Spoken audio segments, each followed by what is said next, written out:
Northern Canada looks like it belongs to another planet. Endless white landscapes, frozen forests, and silence so deep it almost feels unreal.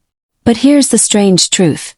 This massive region is almost empty, and the reasons behind it are more extreme than most people imagine. Start with scale.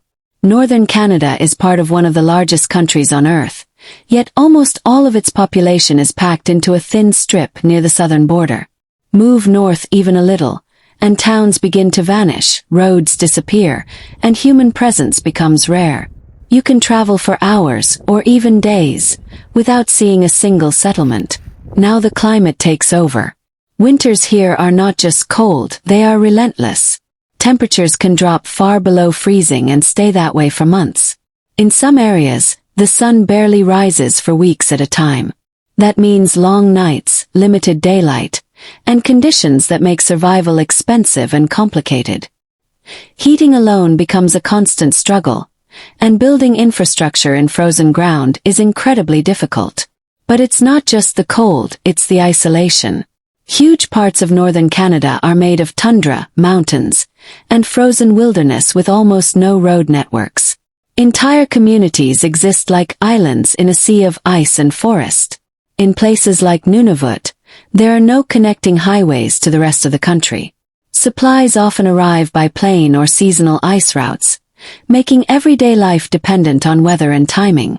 Even nature itself is extreme. The ground can remain frozen year-round in a layer called permafrost, which makes construction unstable and expensive. Buildings must be specially designed, roads require constant maintenance, and even pipelines and water systems face unique engineering challenges.